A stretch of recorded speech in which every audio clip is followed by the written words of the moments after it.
nós estamos recebendo o Dr. Alexandre Flesch, advogado.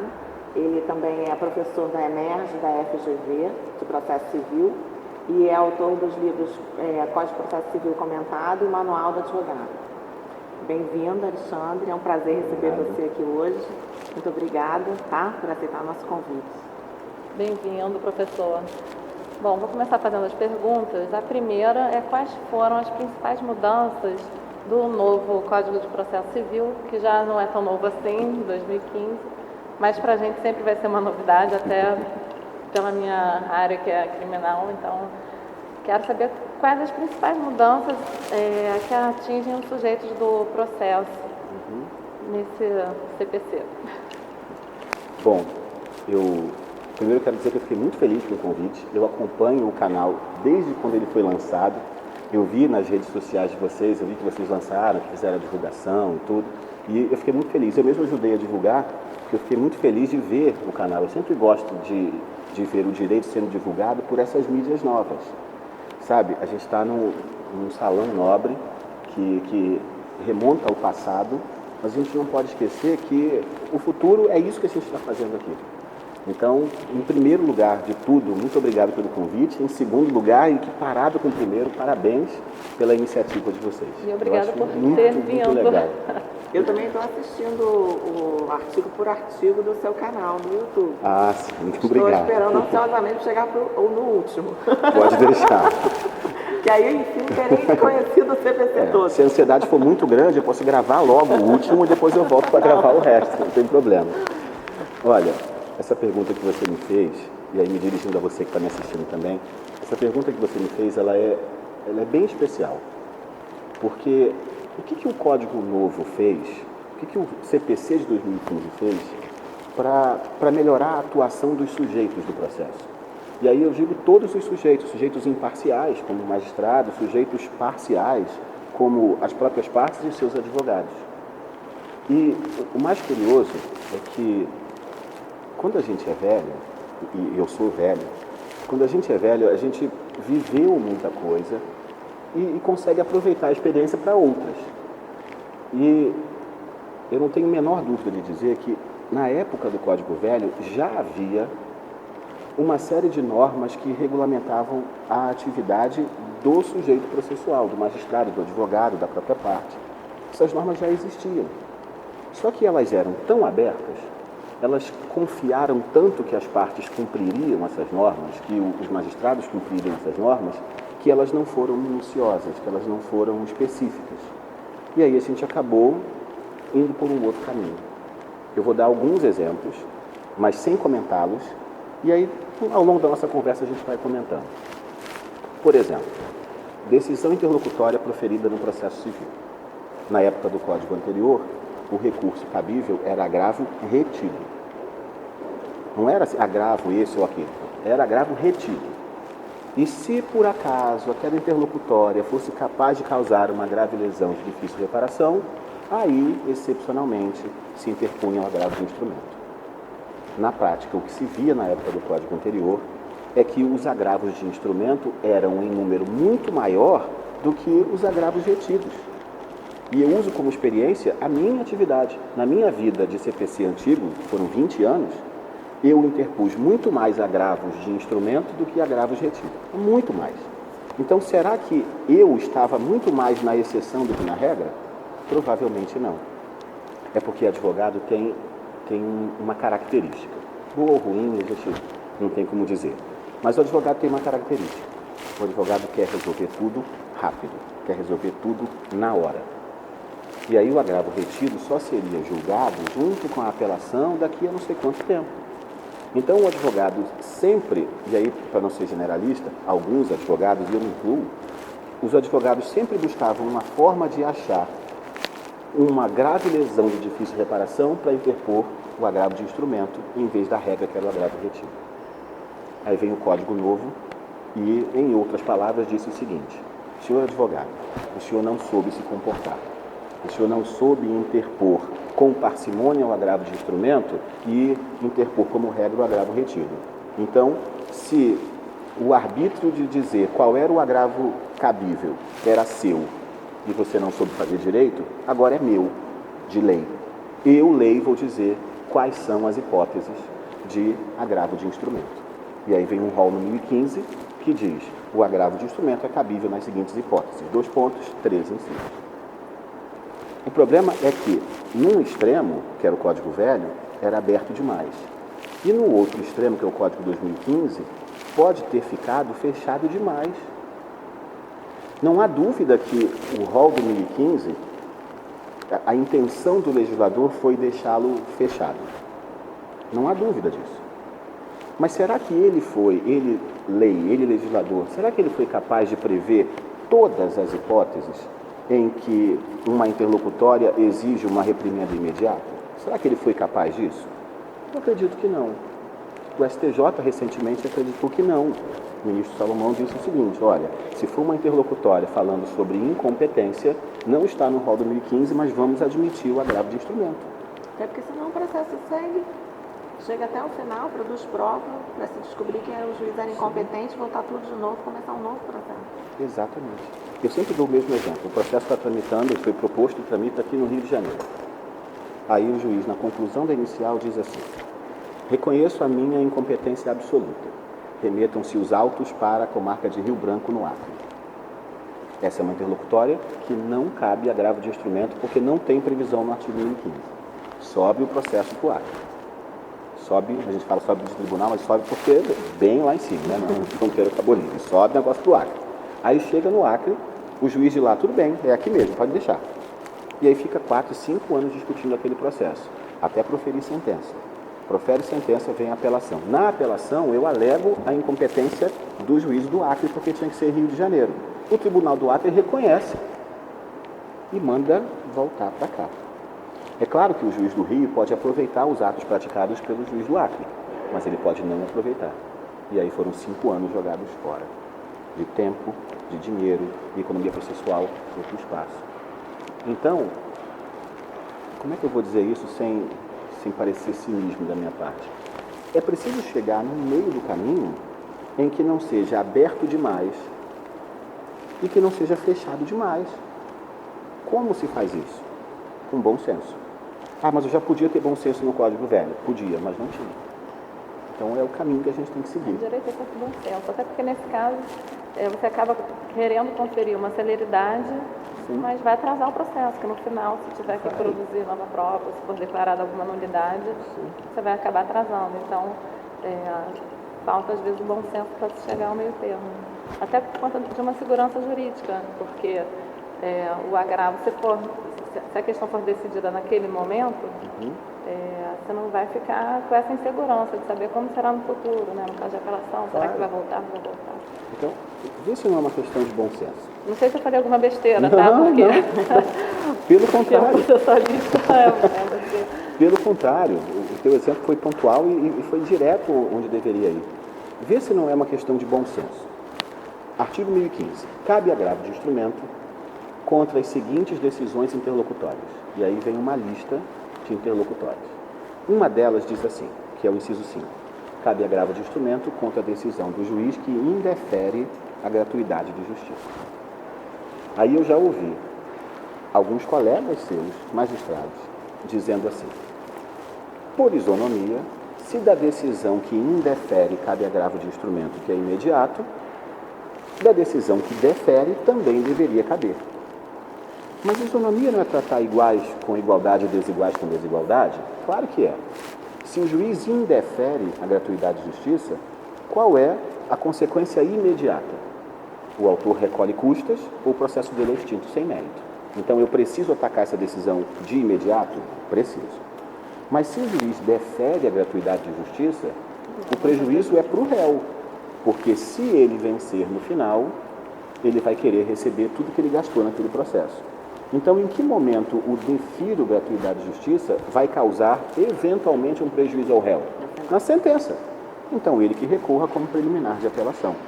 Então, aí, o Código teve bom senso em dizer só da decisão que indefere, porque da decisão que defere não há necessidade de um recurso agora. Mas será que ele foi capaz de prever todas as hipóteses de bom senso? Eu tenho certeza que não. Porque quem fez o código são seres humanos que são falíveis. Não é? Eu tenho dúvida se o ministro Fux é falível, porque tudo que ele faz é muito bom. Mas como seres humanos, todos acabam falindo em algum momento. Então, a minha opinião assim, pessoal mesmo, e eu escrevo sobre isso, nos livros que você citou, eu falei sobre isso, a minha opinião é que deveria ser feita uma análise. Essa interlocutória está no 1015? Sim. Então não tem discussão, cabe agravo do instrumento. Essa interlocutória não está no artigo 1015 e não exige uma reprimenda imediata? Não, não exige. Então aguarde a preliminar de apelação. Mas e se ela exigir? E aí o exemplo que foi julgado no STJ foi o da incompetência que a gente falou agora. Mas eu posso citar outros. Defiro prova pericial. Em vara de fazenda você faz isso com alguma frequência. Defiro prova pericial. Nomeio o perito, o senhor fulano de tal, intime-se o perito para dizer se aceita o encargo e apresentar propostas de honorários, intime-se as partes para apresentar quesitos e assistente técnico se desejarem. Aí vem o perito e diz, para essa perícia, eu arbitro os meus honorários em R$1 milhão. O que a juíza vai dizer? As partes. Eu vou me meter a mão nesse negócio, estou fora. As partes, se virem aí. As partes vão dizer, isso é um absurdo, não concordo. E o juiz poderia dizer, mas eu acho que está razoável, homologo os honorários em R$1 milhão. Essa interlocutória está no 1015? Não está. Mas ela exige uma reprimenda imediata? É claro que exige. Porque se eu não tenho R$1 milhão e eu fui quem requereu a prova, eu não consigo produzir a prova. E se eu perder a prova, é provável que eu perca o meu direito. Alegácio e não probaço, quase não alegácio, ou mesmo que não alegar. Então eu vou perder a minha prova. Mas eu posso ter o dinheiro e não querer pagar por ela. Porque se eu pago, depois vem sentença. Na apelação eu ataco como preliminar de apelação que o valor era abusivo. E o tribunal reduz de R$1 milhão para 20 mil, de quem eu vou cobrar os 980 mil? Do perito. Boa sorte, vai lá, faz uma execução contra o perito. Ou seja, é uma outra hipótese, é um outro exemplo em que se exigiria uma reprimenda imediata. Quem defende que esse rol fechado diz o seguinte, mas aí tem um outro problema. Se eu vou interpretar para abrir esse rol para essas duas que você citou, quem garante que outros tribunais não vão abrir para outras hipóteses? E aí vai cair no mesmo problema anterior. Então, com todo respeito, o problema não é da lei, o problema é das pessoas. As pessoas têm que se corrigir, não é mudar a lei, é mudar as pessoas, é mudar o modo de interpretação. Não sei se eu respondi a sua pergunta. Respondeu. Porque a lei não é infalível, né? Então, assim, não adianta também o legislador pretender elencar num rol fechado situações que não são apenas aquelas. Sempre vão surgir outras que a gente nem imagina. O problema é da humanidade, né? Pois é, não, a gente imagina que o problema vai ser quando começa a colocar em prática a lei, surgem novos problemas e aquilo que você pensou que seria problemático nem... Exatamente. Você quer ver? Eu vou dar um exemplo, me arriscando demais e entrar na tua seara, que é do processo penal. Quando eu deslizar, isso vai acontecer, você me corrige, tá? O artigo 581 do CPP prevê o recurso sentido estreito. Da última vez que eu vi esse artigo, ele tinha 26 incisos, não sei agora. Quando eu fiz faculdade, ele tinha 14, agora está com 26. Toda hora vão inserindo incisos novos no recurso sentido estreito. O que é o recurso em sentido estreito comparado com o processo civil? Seria mais ou menos um agravo? Mais ou menos. Mais ou menos. É porque vocês têm decisões... Porque ele não fica retido, então assim... Isso. E vocês têm decisões que nós não temos. Nós temos interlocutória, sentença e acórdão, graças a Deus. Mas vocês têm interlocutória simples, interlocutória mista, decisão com força de definitiva, sentença, que eu nunca entendi a diferença. Então, mas o RSE seria... Isso é muito mais fácil. Então, o RSE seria mais ou menos comparado com isso. E aí não tem um artigo 581 dizendo cabe recurso em sentido estreito contra a decisão interlocutória mista. Não, ele diz contra as seguintes decisões e põe um rol ali. Então, isso aconteceu no Código CPP da década de 40.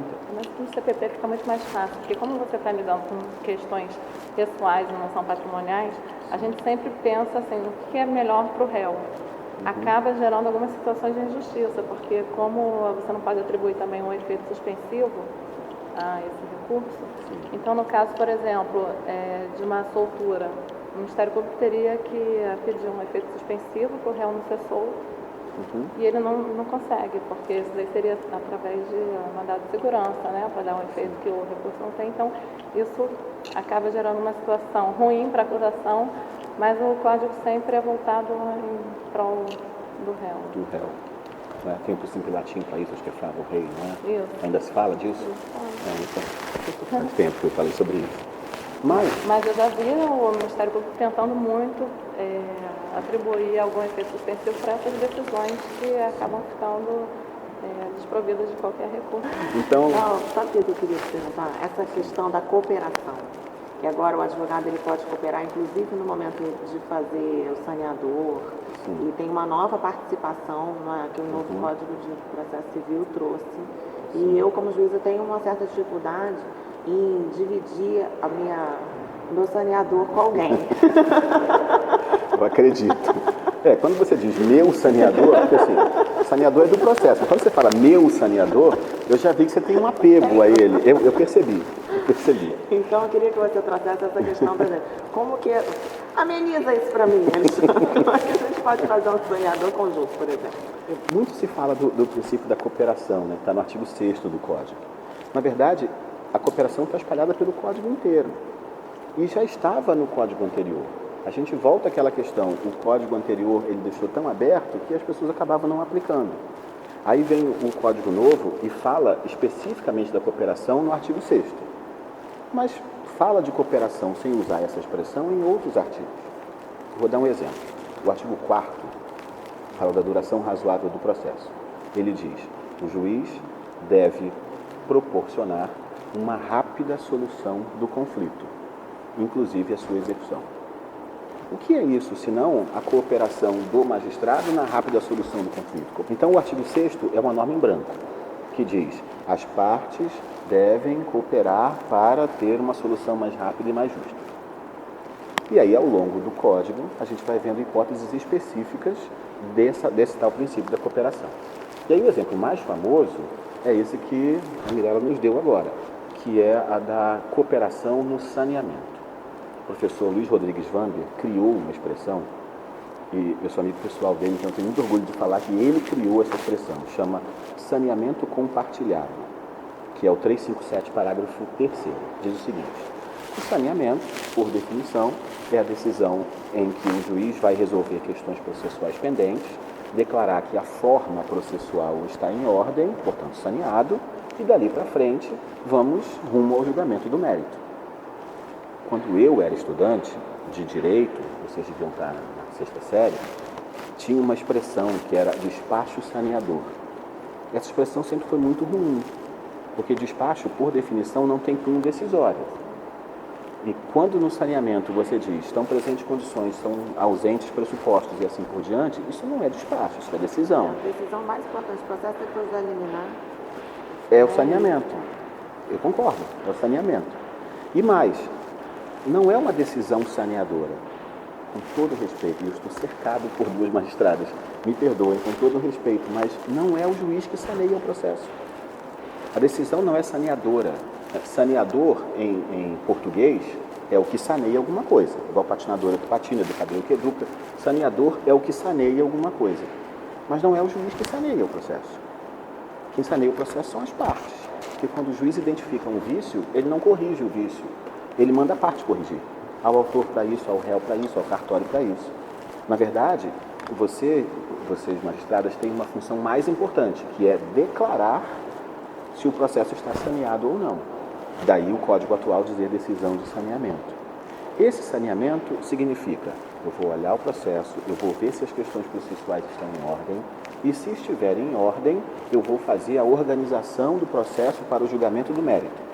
Fixar pontos controvertidos, deferir provas, indeferir outras e assim por diante. Mas como é que você pode fazer isso de forma compartilhada se a parte, por exemplo, está alegando uma questão preliminar para você extinguir o processo? E no caso, você analisando a questão, você acha que não é questão de extinção. Como é que vamos sanear em conjunto? Como é que funciona? Deixa eu te responder essa pergunta com um exemplo. Imagina, eu vou pegar um exemplo mais básico de todos. A gente está numa vara civil discutindo uma ação indenizatória, danos materiais, acidente de trânsito. É super simples. Quais são os pontos controvertidos? se o sinal estava aberto para um ou fechado para outro, se quem estava dirigindo estava habilitado para dirigir ou não. Esses são os pontos controvertidos. De verdade, você precisa da ajuda das partes ou dos advogados para isso? É claro que não. Agora vamos para o outro extremo. Imagina que a causa discute uma dissolução de sociedade, que é uma holding com participação internacional, e essa participação internacional tem um líder, e esse líder é formado por 4 fundos, 2 na Califórnia e 2 na China. Você conseguiu entender o que eu disse? Sim, sem a documentação que ele trouxer, você não vai sanear nunca o processo. Não vai ter como... Eu dei um exemplo que eu não faço a menor ideia de como resolve. Eu não tenho ideia. Isso exige que eu saiba normas internacionais, que eu não conheço. Eu não faço ideia. Eu não sei, então, dizer quais seriam os pontos controvertidos que eu teria que julgar na sentença. Eu não sei dizer. Então, qual é o risco que tem de marcar uma audiência em que o juiz faça perguntas às partes sobre qual é o ponto controvertido? Vocês estão brigando exatamente por qual fato? E aí, quando a parte começar a dizer, não, porque tem uma norma não sei de onde, pode parar. Iura Norticura. Eu sei o direito. Eu quero saber os fatos, até porque a prova incide sobre fatos. Quais são os fatos que vocês não concordam? Todo mundo concorda que o contrato existe? Ok, então esse fato é incontroverso. Todo mundo concorda que esse contrato foi descumprido? Não, eu não descumpri nada. Ok, então esse é o primeiro fato incontroverso. E no final dessa audiência, você tem uma lista de pontos incontroversos, uma lista de pontos controvertidos, provas sobre a primeira lista você indefere, provas sobre a segunda lista você defere e ninguém pode falar nada. Ninguém vai poder interpor agravo de instrumento, preliminar de apelação no futuro, mandado de segurança, nada, porque eles participaram daquela confecção. Eles concordaram com tudo, eles contribuíram para a confecção daquelas 2 listas. Então ninguém vai poder brigar. A sua decisão é muito mais robusta, não de conhecimento, mas de atacabilidade, porque todo mundo participou da confecção. O que você acha? Bom, porque então eu entendi o seguinte, então quando possível, né, as partes vão falar, essa questão de preliminar, Claro. como não tem interesse, ele não vai poder colaborar. Eu já até fiz isso em audiência de instrução e julgamento no Código Antigo, Sim. quando se chegava à conclusão de que talvez aquela prova que ia ser produzida não fosse nem conseguir resolver o problema do processo. Sim. Bom, isso não existe nos meus processos, graças a Deus. Mas aí eu estou vendo que nesse caso a juíza fica quase como uma mediadora acerca dos pontos controvertidos. Você pode aproveitar e falar da mediação um pouco? Posso? Sei que não faz parte, né, totalmente, porque você falou do sujeito do processo. Sim. Então, como é que é a figura da mediação? Posso. Eu posso contar uma história? Pode contar. Eu estava num evento em 2016 ou 2017, não me lembro, mas era a administração anterior do tribunal. E o presidente era o desembargador Luiz Fernando Ribeiro de Carvalho. E naquele evento, o palestrante era o ministro Fux. Esse código é chamado Código Fux, porque ele foi presidente da comissão e realmente ele lutou muito por esse código. E ele era o palestrante e o presidente da época, ele disse o seguinte, fez a abertura do evento e falou um pouco do ministro Fux. E ele começou dizendo assim, em 1981, eu estava numa sala com outros candidatos para fazer a minha prova oral da magistratura. E separados por letra, como éramos, eu sou Luiz Fernando, do meu lado estava Luiz Fux. Eles são do mesmo concurso. Eu achei muito interessante isso. E nós passamos, ficamos muito amigos. Eu não sou magistrado e eu nunca passei em concurso nenhum. Então eu não posso dizer, mas vocês podem. Parece que o pessoal que faz a prova oral, naquele mesmo bloco, acaba ficando mais amigo, etc. E tal. É o caso de É que vocês? o sofrimento une, né? A gente é do mesmo concurso. Primeiro. Então parece que isso acontece muito. Eu tenho um casal de amigos que são do mesmo concurso e se estreitaram tanto que casaram. É o Antônio Aurélio e a Anelina. E são grandes amigos meus. Então, eles se aproximaram muito. Só chateado, Antônio Aurélio está devendo uma visita aqui, tá? A gente aproveita e Ele cobra. não veio ainda? Não.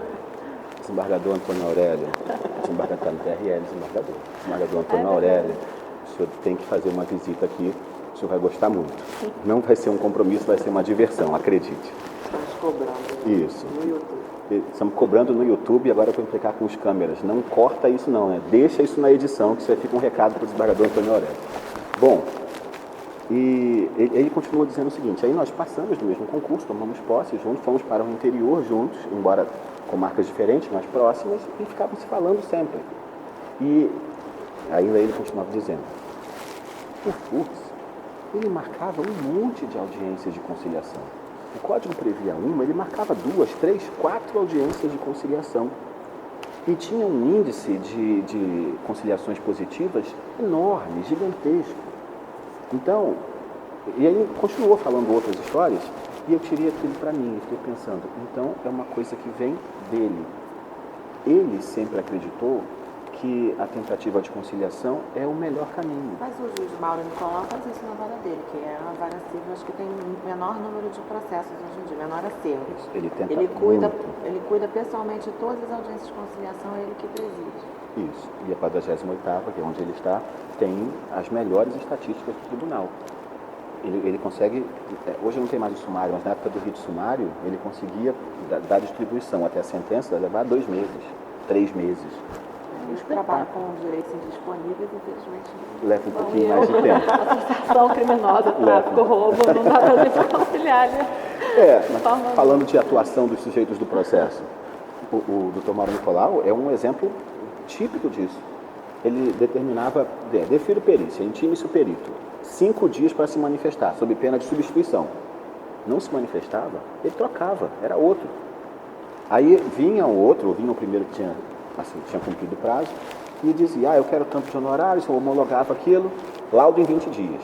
Se não viesse o laudo, eles não quero mais esse laudo, já nomeava outro. Então todo mundo sabia que era para cumprir os prazos mesmo ali, porque se não cumprisse, não ia receber, ele ia trocar o perito, ia substituir, etc. Então acabava funcionando. Só que em vara de fazenda é complicado, a gente tem intimação pessoal, a mesma coisa acontece no processo penal, ele está ali, tem intimação pessoal, tem prazos a serem cumpridos, é diferente. E o fluxo automatizado, você já pegou? Qual fluxo automatizado? O fluxo automatizado está nos juizados, você já viu? Não. E agora entrou nas varas criminais. Que quando o juiz despacha alguma coisa, já sai a intimação automaticamente. A carta não precisa passar pelo cartório. Sim, está funcionando, que é um espetáculo. Os advogados estão reclamando disso, claro, porque a gente vive de prazo. Mas, pensando no processo com uma solução mais rápida, eu estou achando ótimo. Acho fantástico sobre isso. Mas deixa eu voltar para a tua pergunta, senão a gente acaba se perdendo. E aí, o ministro Fux, quando criou o código, ele trouxe para dentro do código toda essa intenção dele de soluções alternativas dos conflitos. Então, basicamente, nós temos a arbitragem, a autocomposição e a autotutela. A autotutela é regulada pelo Código Civil, o esforço imediato protetivo da posse, legítima defesa, etc. A arbitragem tem lei própria para isso e a autocomposição. E aí, dentro da autocomposição, que a gente chama de conciliação, eu tenho alguns gêneros e ali dentro também está a mediação. Então, a mediação, ela vem funcionando muito bem. Porque na época do Código Velho, embora existisse a mediação, era um palavrão, ninguém falava disso, ninguém usava isso em larga escala. E o que é uma conciliação? Você não tem isso, né? Não tem conciliação para direitos indisponíveis, você também não tem isso, né? Assim, até tem nas queixas-crimes, né? Sim, é uma tentativa. Eu até já pensei em tentar uma mediação nesses processos, mas aí eu teria que me dedicar um tempo a isso, e na verdade são tantos processos mais complexos, né, numa vara criminal. Eu entendo. Mas na civil, por exemplo, não é o juiz que faz a mediação, ele é proibido. Né? Porque a mediação é uma coisa construída entre as partes. Então, mas eu diria o seguinte, eu vou verificar se as partes de uma queixa-crime têm interesse em mediação, chamar um mediador e tentar, mas aí seria um projeto novo numa vara criminal que está soberbado. Então. Isso. Mas eu penso muito nisso, porque parece que funciona. Né? Tem funcionado bem. O artigo 165 do Código, parágrafos 1º e 2º, ou 2º e 3º, não me lembro agora, ele define conciliação e mediação. E ele diz o seguinte, que conciliação é uma tentativa de levar as partes ao fim do conflito na hipótese em que as partes não têm nenhuma prévia relação jurídica. toda a relação jurídica das partes se resume ao que está sendo discutido naquele processo. Exemplo, você é uma correntista, você é um banco. E teve algum problema envolvendo a sua conta corrente. Todo o problema, toda a relação jurídica que envolve essas duas partes está sendo discutida nesse processo, que é o contrato de conta corrente. Então, a conciliação é suficiente. Vem uma pessoa que não precisa ser especializada, não precisa ter formação naquela área, briga entre correntista e banco, e diz: o que a gente pode fazer para resolver esse conflito? Isso é uma coisa. A mediação, e é o parágrafo de baixo do 65, a mediação é o contrário. É uma forma de solucionar conflitos em que existem relações jurídicas anteriores àquela relação jurídica discutida naquele processo. E aí, nas ações de família, nós temos milhões de exemplos. Então, imaginem que nós estamos numa audiência de família para resolver guarda e responsabilidade. Guarda, responsabilidade e visitação. O único problema que envolve aquelas partes é com quem a criança vai ficar em guarda e visitação? Não, tem uma série de outros problemas anteriores a esse, como o casamento, como os motivos que levaram ao fim do casamento, como a briga patrimonial, eventual briga patrimonial. Então, não dá para um conciliador que não tenha uma formação específica naquela natureza se arvorar de tentar resolver. Mais do que isso até, porque a conciliação geralmente é uma sessão, né? Sim. E a mediação não tem tempo para acabar, é como se fosse até uma terapia. Pode ser várias né? sessões. E eu encaminhei, para a vara civil que eu trabalhava no MEIA, eu encaminhava casos, assim, por exemplo, familiares brigando, às vezes o filho querendo colocar o pai para fora do imóvel, em questão de posse, porque assim, resolvendo aquela questão da posse, você não ia resolver o problema de fundo daquelas pessoas. Vizinhos, às vezes, brigando, eu processo, você é meu vizinho, eu te processo porque você fez isso, você me processa porque fez aquilo, e fica aquela situação que nenhum dos dois vai se mudar daquele lugar, e a gente vai resolver o problema daquele processo, e aquele processo vai ter vários processos.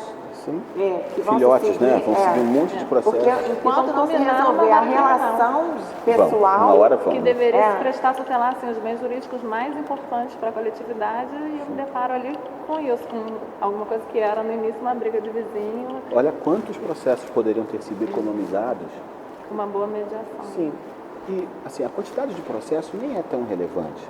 É lógico que é importante, mas essa não é a parte mais importante. Porque você tem um acervo de, estou chutando, 5.000 processos. Menos, bem menos. Menos. Mais para você, né? Você tem 5.000 processos é o teu acervo. Mas se você tiver um acervo de 500 ou de 50.000, você tem um número limitado de horas por dia para trabalhar, não tem? Tem. Prejudicado vai ser jurisdicional. Esse o processo dele vai demorar mais para chegar.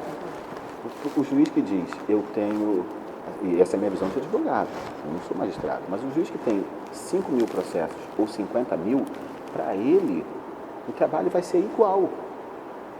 Igual. Ele vai trabalhar o mesmo número de horas. Claro. Ele vai trabalhar o mesmo número de horas por dia. Agora, para as partes, então eu acredito que quando o juiz reclama do seu acervo, eu acho que é a preocupação que o juiz tem em entregar de modo mais demorado a tutela jurisdicional. A parte precisa daquilo. Eu acredito que seja isso. Né? Eu não vivo esse problema, mas eu acredito que seja esse o problema. Então, quando a gente tem esses meios alternativos para a solução de conflito, eu vou diminuir o arquivo, mas isso para o juiz não é tão importante quanto um acervo menor faz com que as partes tenham as soluções mais rápidas. Não é? Agora, é curioso como é uma engrenagem que, assim, uma peça que desarranja o todo. A parte adora reclamar que o judiciário é lento. A parte sempre reclama que o juiz demora para decidir. Mas quando a parte tem o direito de dizer que não quer fazer aquela audiência, ela não diz. E aí você põe na sua pauta. E quando chega na hora, a parte não vai, porque ela não é obrigada a ir. Ela não vai. E aí eu perdi o meu espaço naquela pauta. Não, e quando às vezes você dá uma sentença porque você indeferiu uma prova oral, e aí a parte recorre, anula a sua sentença, E quando vocês marcam audiência para colher a prova oral, Desiste ela não da tem prova. testemunha. Não é culpa Daí dela? seria até litigância de má fé, né? Bom, eu não sei, mas eu adoro condenar, uma multa, inclusive desse novo CPC. Eu sei que tem aquele artigo 219, né? Que eu adoro, aplico para tudo lá no meu processo penal. Qualquer coisinha é multa, porque dá para multar Faz muito praticamente todo mundo, né? Com esse artigo. Eu sempre sou fã É de isso aplicar. mesmo? É isso. E eu sou muito Eu fã de adoro aplicar litigância de má fé. Está lá. As partes estão litigando de má fé, mas é raro a gente ver uma decisão que aplique litigância de má fé. Faz muito bem. Mas você sabe que você é a exceção. Poucas são as decisões que eu vejo que condenam a litigância de má fé. A gente sabe que o número de decisões não reflete o número de pessoas que tenham agido mesmo de má fé. É muito maior a litigância de má fé do que o número de decisões reconhecendo isso. Por que não reconhecer? Qual é o problema de impor uma multa a quem mereceu aquela multa? Eu não vejo. As pessoas gostam também muito de falar que o problema é da justiça e não conseguem enxergar que o problema é do todo, né? Na verdade, a gente está com um problema no país, o problema geral e de tudo, né? Falta tudo, falta inclusive a colaboração do cidadão quando ele é instado a colaborar, como jurado, como testemunha. Então a pessoa fala, está tudo muito violento, muito seguro, mas quando é arrolado como testemunha não vai, ou o patrão não deixa ir, porque não é dia, então a pessoa chega lá, eu faltei a audiência porque não podia faltar o trabalho, e a passagem está cara para chegar aqui, às vezes o réu não é apresentado. Então, assim, o problema é geral, só que ele fala o problema da justiça, não é Pois da é. justiça. O É problema porque é do o nosso último país. personagem do processo é o juiz. É. Na primeira instância, porque profere sentença, em última análise, porque é o acordo que transita. Então, o último personagem é o juiz. E quando a decisão não vem, ninguém olha qual é a causa daquela demora. Ninguém olha que ao longo do processo foram uma série de medidas que os advogados tomaram para procrastinar aquele processo. Isso ninguém olha. Só olha, não veio o desfecho desse processo. E o desfecho é do juiz. Então, se não tem desfecho e o desfecho quem dá é o juiz, a culpa é do juiz. E às vezes eu até procuro explicar um pouco, olha, a audiência não aconteceu por causa disso, por causa daquilo, mas a gente também não tem tempo, porque enquanto eu estou explicando para um, tem outras pessoas a serem ouvidas, então, infelizmente, essa falta também de cultura e de noção do verdadeiro problema, né, do processo, da demora, Exatamente. falta. Agora, falando da atividade, da atuação do juiz especificamente, tem uma coisa que eu adoro e a gente já comentou aqui, você que está assistindo agora aí, o que a gente vai falar agora, a gente comentou antes da gravação começar, não chegamos a nenhuma conclusão e agora eu vou colocar aqui, porque isso me diverte. Sabe que eu vou cortar o vídeo. Tô brincando. Você tem essa chance de cortar, é verdade. Porque, como juiz, eu caço a palavra. Eu entendo. Mas você sabe, Tula, que tem tempo que eu faço esse negócio, né, de vídeo. E aí, eu vou falar uma coisa agora que você pode cortar. Pro seu pai, para ele ficar gravando, e você O meu pai tá ali que... usar contra a gente. E também, de agora até o final do vídeo, eu vou ficar fazendo referência o tempo inteiro a essa parte. Pra gente não poder cortar. Para não poder cortar. Não é? É claro que vocês podem censurar o vídeo inteiro, esse vídeo jamais ir pro ar. Também é isso. Mas eu acho que vocês vão gostar de falar desse assunto. É do artigo 10 eu tava do esperando CPC. por isso. Artigo 10. E aí agora os papéis se invertem um pouco. Se vocês me permitirem, claro, vocês são donas do canal e são as entrevistadoras, mas se vocês me permitirem, eu queria fazer invertido. Eu queria falar um pouco do artigo 10 e ouvir a opinião de vocês, já que o artigo 10 fala especificamente da atuação do magistrado e não do advogado. Isso, você tem que me ajudar, porque eu só sei o artigo 219, aquele da multa. Não tem problema. O 10 eu ainda não cheguei lá. O artigo 10 fala do contraditório. Tá. E a redação dele é assim: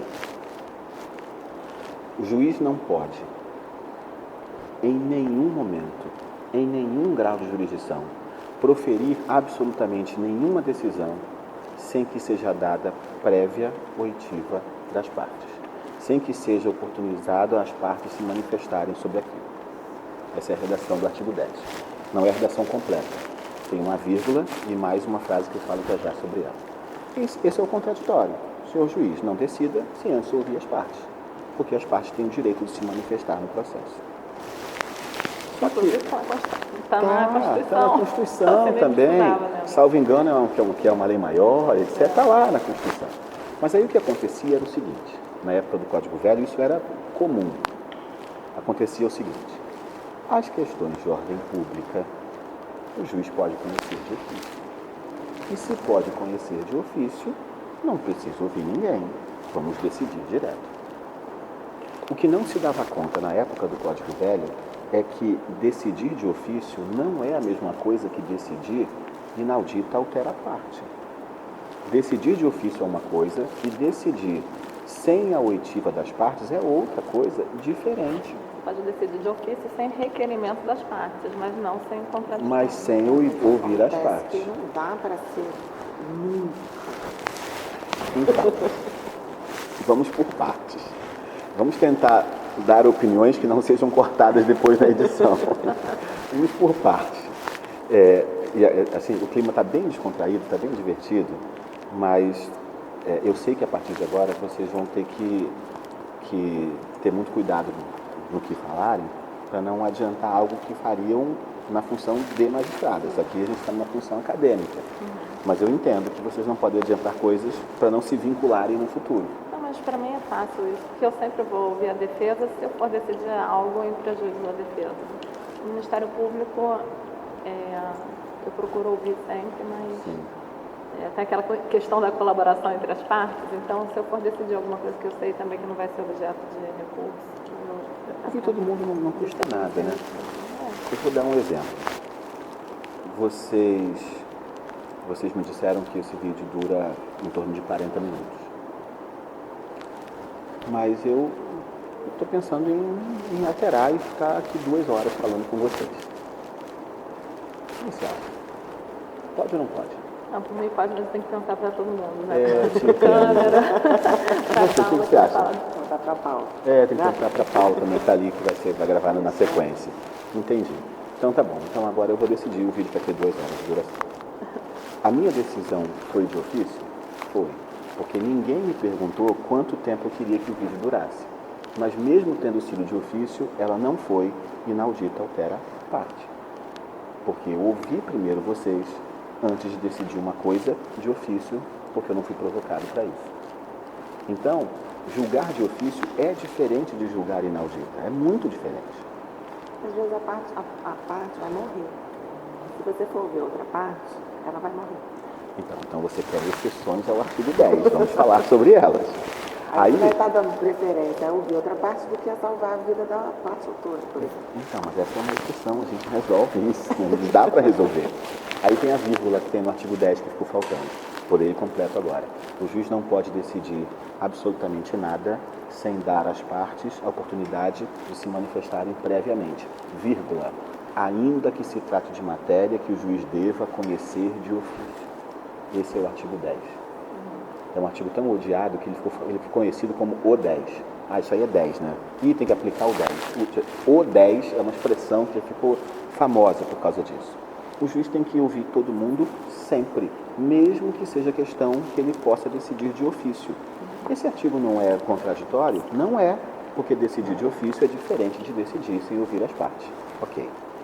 Mas aí você trouxe um posicionamento que é perfeito, é muito preciso para esse momento. E se a oitiva das partes, e se a aplicação do artigo 10 causar um prejuízo maior, quando a pessoa morre e tem uma lesão definitiva, ou qualquer outra coisa?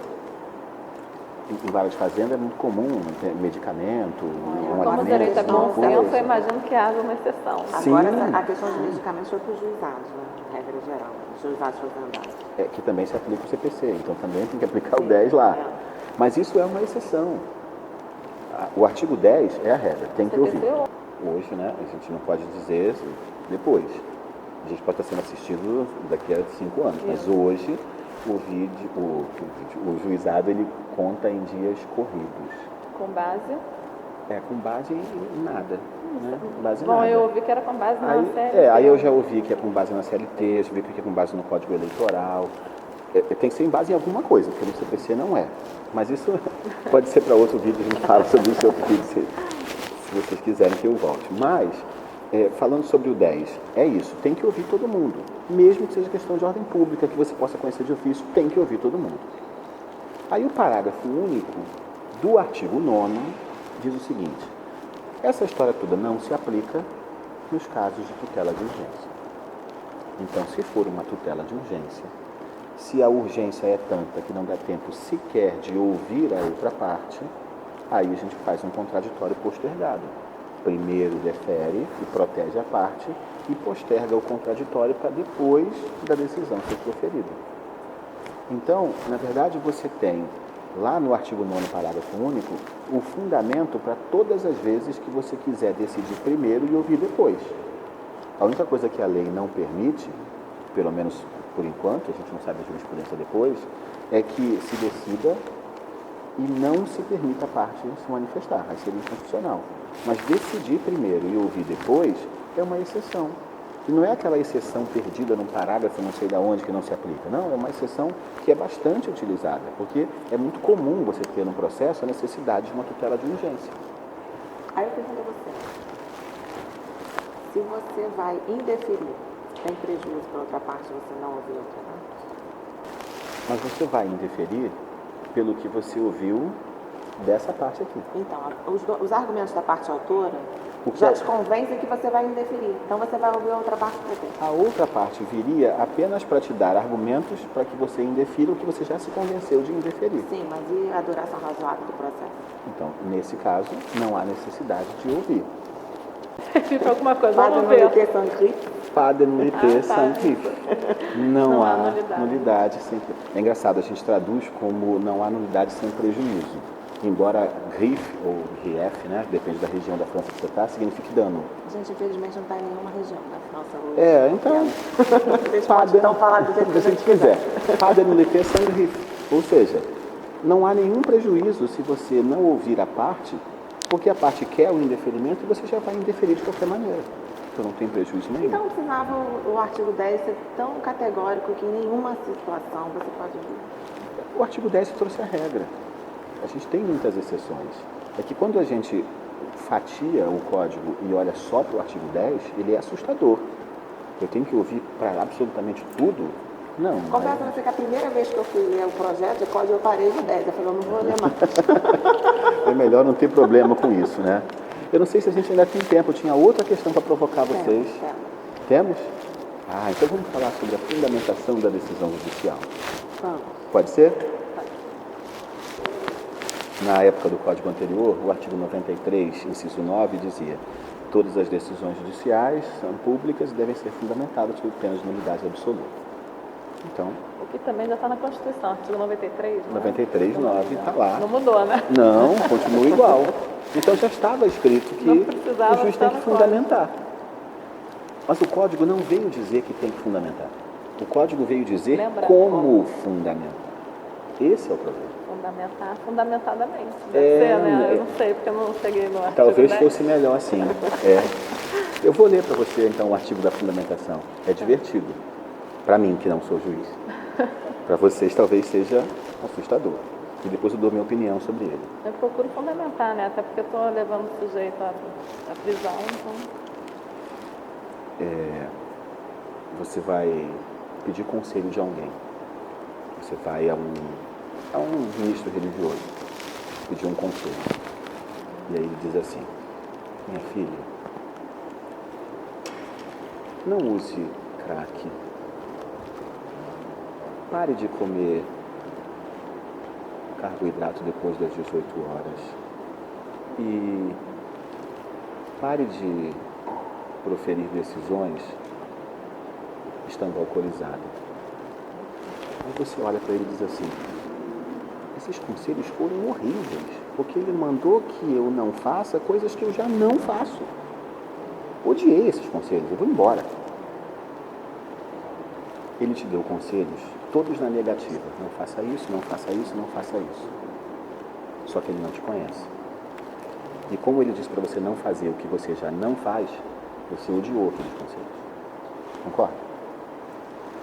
O código, uma pessoa qualquer só pode dar conselhos na negativa se ela sabe os problemas pelas quais a pessoa passa. Então quem vai pedir um conselho é um viciado em entorpecente. Meu filho, pare de se drogar.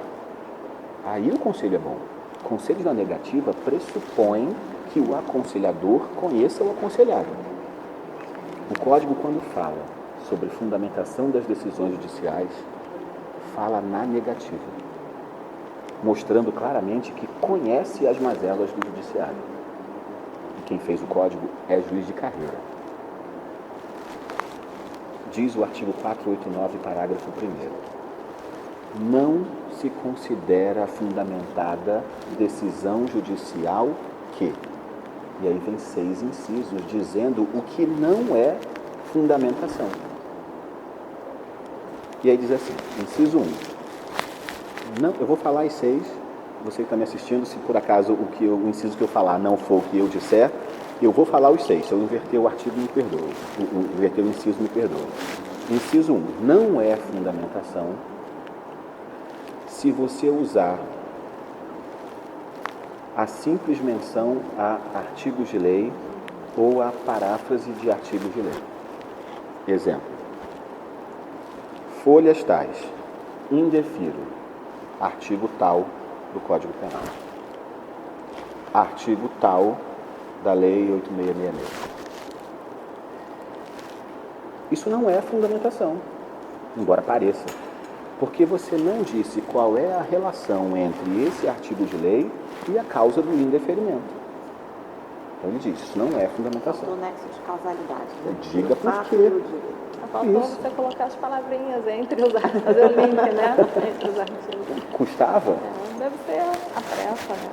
Quando faz, é óbvio que eu não deveria, porque tem uma lei que proíbe isso. Isso, está aqui, ó. Tá Pronto. aqui.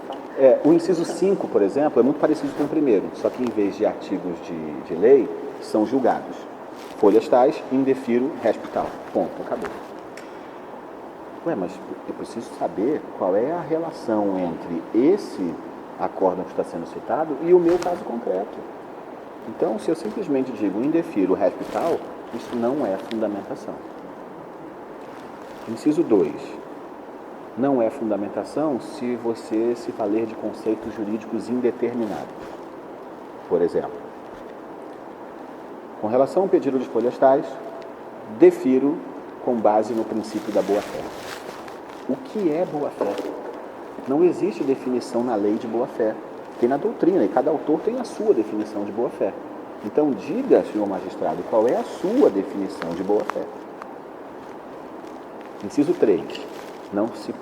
Não é fundamentada a decisão que usar expressões que valeriam para quaisquer decisões. Com relação ao pedido de tutela antecipada, indefiro porque ausentes os requisitos legais. Eu já sei que quando os requisitos legais estão ausentes é para indeferir. Onde aqui no caso concreto está isso? Em 20 anos de advocacia, raramente eu vi fundamentações que afrontassem o que eu falei até agora. Raramente eu vi uma decisão que diz, indefiro artigo tal. Eu já vi, mas é muito raro. Agora vamos às demais. Aí, as outras, essas eu vejo mais. Não é fundamentação se o juiz refutar a jurisprudência trazida pela parte sem dizer os motivos pelos quais não está acatando aquela jurisprudência. Aí tem problema. Aí tem problema. Tem que ser juntado 200 jurisprudências, você vai ter que analisar uma por uma, em vez de você julgar o processo da pessoa. Exatamente. Aí tem problema. Mas o problema não é do juiz. E eu não estou falando isso porque eu estou na frente de vocês. Eu falo isso na OAB. O problema não é do juiz. O problema é do advogado, que faz uma petição e coloca 200 julgados para a mesma coisa. Qual é a necessidade disso? Às vezes eu não preciso de julgado nenhum. Quero dano moral porque o meu nome foi negativado indevidamente. Nesse sentido, aí põe 15 julgados dizendo que quando o seu nome for negativado indevidamente, você recebe dano moral. É sério que eu preciso mostrar isso para o juiz? Ele sabe disso. No máximo, aqui estão julgados dizendo quanto eu receberia de dano moral. Então a gente vai colocando, porque eu me incluo na categoria de advogados, o advogado ele vai colocando um monte de jurisprudência. Eu acho que eu não sei, estou chutando, ele talvez pense que a petição fique mais robusta se tiver muitos julgados, se ficar maior. Quando eu estava começando na advocacia, uma petição inicial era robusta quando ela era pesada. Hoje é eletrônico, então você nem vê.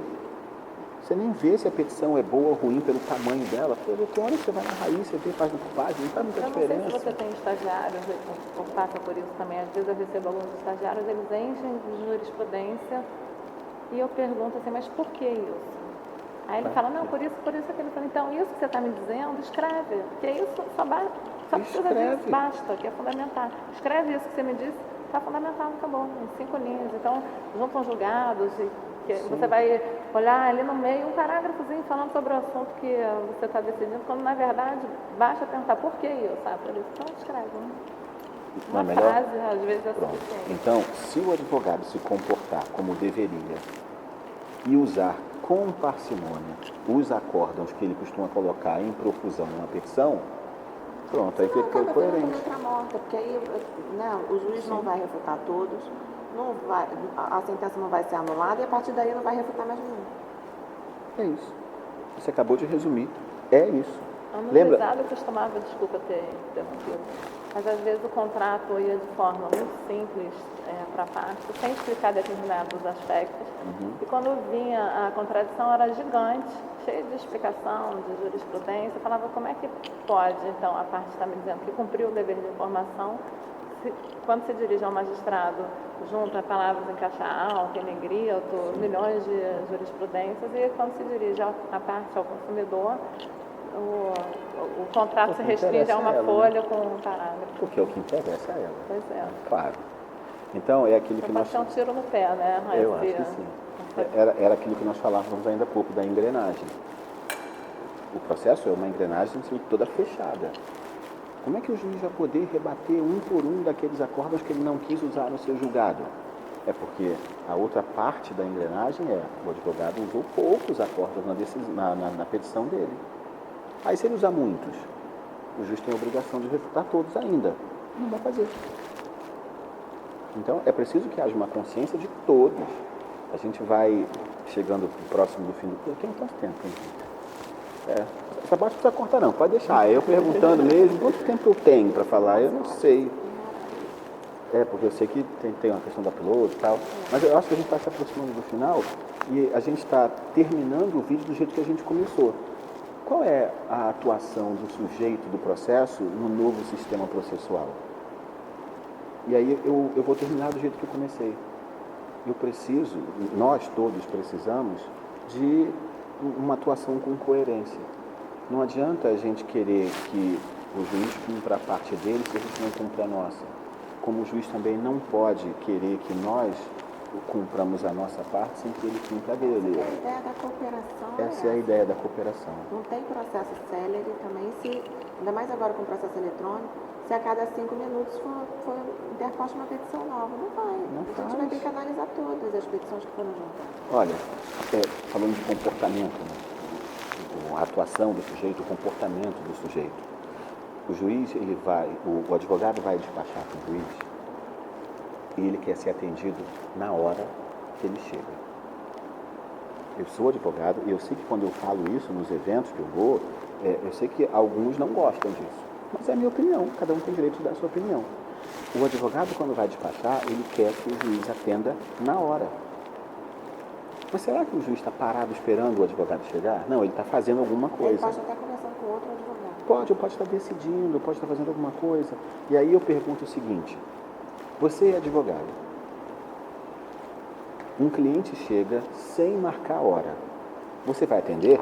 Claro que eu vou, porque pode ser honorário, pode ser contratação, ok.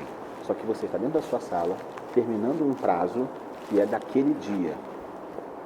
Você vai atender naquela hora? Não, vou pedir para ele esperar. Então, por que você se zanga quando o assessor pede para você esperar um pouco até o juiz te atender? Não, até porque a gente não marca a hora para atender. Não. Então, assim, o advogado pode chegar na hora que você está comendo, está atendendo outro advogado, está fazendo uma audiência, está decidindo. Está no meio de um raciocínio. Está no meio de uma ligação, está... Está no meio de um raciocínio. Eu detesto ser interrompido quando eu estou escrevendo, porque eu estou com um raciocínio na cabeça. Eu acho que todo mundo é assim. Raciocínio é uma coisa horrível, que foge, né? Foge. Você não acha mais aquele negócio. Não acha, é impressionante. Por que eu escrevi esse negócio aqui mesmo? Às vezes eu apago um parágrafo, porque o raciocínio foge e não volta. Eu perdi aquele parágrafo. Então, às vezes eu digo, espera um pouquinho, eu já vou atender. Eu acho que tudo é uma questão de respeito, de colaboração. Se quer, deveria ou precisaria estar previsto no código, se todos fossem dessa forma. É como essa gravação. Você falou, nós respeitamos, a gente escuta, a Mirella fala, a gente ouve, eu falo, todo mundo ouve, eles gravam. Então, depende de tudo. Porque se o câmera também resolver atrapalhar, incomodar, se quem está assistindo não respeitar também nossos direitos de falar, de ouvir, então não vai funcionar. Não chega a lugar nenhum. Não chega a lugar nenhum. Não é? Eu acho que o mais importante é o seguinte, não há rixa entre advogado e juiz, gente. Não há rixa entre Não deveria juiz, haver, né? Ministério Público, não há defensor. Não há, a gente está todo mundo na mesma engrenagem. Cada um é parte da mesma engrenagem, né? Cada um Trabalhando pela está parte. trabalhando pelo fim do processo. O advogado pelo fim do processo, o juiz também quer. A gente está trabalhando pelas pessoas envolvidas ali. Não é? Eu costumo dizer o seguinte, quando todos nós, todos que você citou agora, quando a gente olha para o processo e vê pessoas, a gente está fazendo o trabalho direito. Mas quando a gente olha para o processo e vê bits no computador, alguma coisa está errada. Alguma coisa está errada. Para um juiz, não há satisfação maior do que fazer o que ele considera que é justo. É para isso que a gente fez concurso. E esse é o grande prazer, é você sentar, você é juíza para quê? Porque eu posso ajudar as pessoas que precisam, é para isso. Então, assim, naquela situação, eu tenho o poder de fazer o que é correto. Então, é isso que a gente quer fazer nos processos. E o mais rápido possível. E o advogado, ele quer isso. Então, assim, estamos todos querendo a mesma coisa. Todos querem a mesma coisa, mas parece que eu adorei estar aqui. Eu gostei. Adorei também. Eu gostei Muito demais. obrigada. Foi muito bom. Consegui, né? Apesar de estar fora dessa área aí de Foi TCC. bom demais. Uma inconfidência para você que está assistindo a gente agora. Nós combinamos que não íamos combinar nada. A gente disse que ia ser tudo um bate-papo, de improviso, do que a gente falando o que a gente pensa. Ficou muito bom. Eu, pelo menos, gostei demais. A gente nem vai cortar aquela parte. Não vamos cortar nada. Vamos deixar tudo. Tá certo, gente? Foi um prazer estar com vocês. Foi um prazer mesmo. Obrigada.